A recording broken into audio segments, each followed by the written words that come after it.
Lou, so I'm just keeping up with that top 4 thing that you said, and I'm going to come back to it for the rest of the season. But there's another game tonight. It happens to be Suns at Thunder. This is a good one. Last season, that Thunder team, as you remember, won 57 games.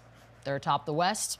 Are we looking at a 60-game win season? I know no Chet for a while. Yeah, it's hard to say because, again, you don't know health, you don't know what's going to happen, but this team is loaded. This team is in the best situation in the Western Conference. And I think these 2 teams are the best 2 teams in the West. But you look, this game would be so much more exciting if KD was playing, and because these teams are absolutely loaded. But tonight, no KD, no Beal, no Chet, no Caruso, no Hartenstein. So, like, it is kind of like who sell it. It's who can get more production from the bench, and I think that's going to be the Oklahoma City Thunder. They can go 10, 11, 12 deep. They have guys that are, can plug and play in any scenario, any game. So the Thunder obviously is the advantage, but these 2 teams fully loaded, I think, are the best 2 teams in the Western Conference. And tonight will be interesting too because there's no real big on the Thunder. So I think you're going to see a lot of small ball because the Phoenix Suns like to go to that where they put Royce O'Neal at the 5. The Thunder are going to put Lou Dort at the 5. So it's going to be like the other night, SGA was the tallest guy in their starting lineup.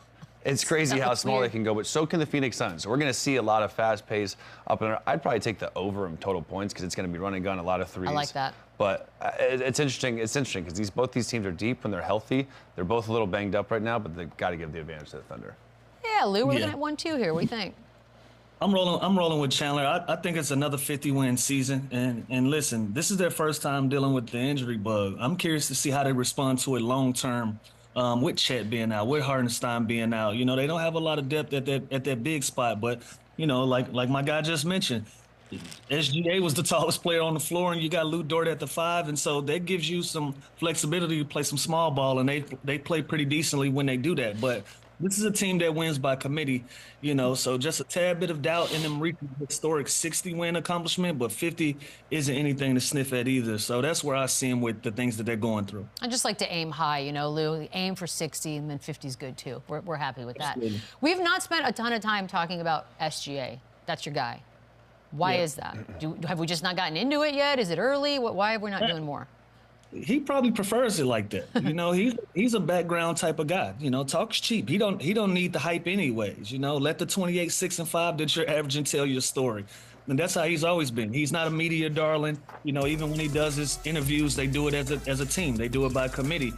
Even anything that you see, everything is team oriented. So I think he prefers not to be mentioned so much in the individual things when it comes to his talent. Let the numbers do the talking. Keep racking up everything that you can, and then when you're at the end of the season and you're in MVP talks, that's when everybody will start talking again. Until then, talk is cheap. What's crazy to me is SGA is 26 years old. I feel like he's 30. I feel like he's 30. I feel like he's been around. And he made that leap last year to this top 5, top 10 all NBA type player, and he's always been a stud. But last year he kind of really made the jump to where he's a franchise all-star, first-team all-NBA guy.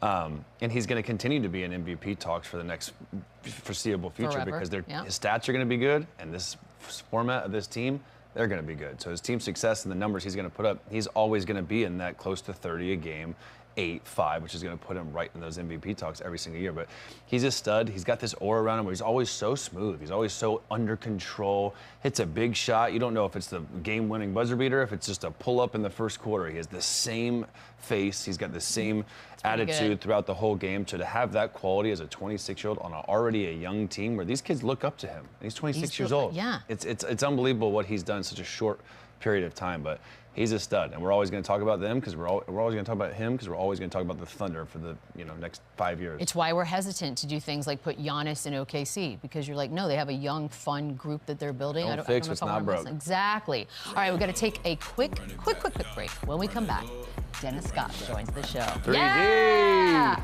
Yoo-hoo. Run it back, yeah, run it up, run it back.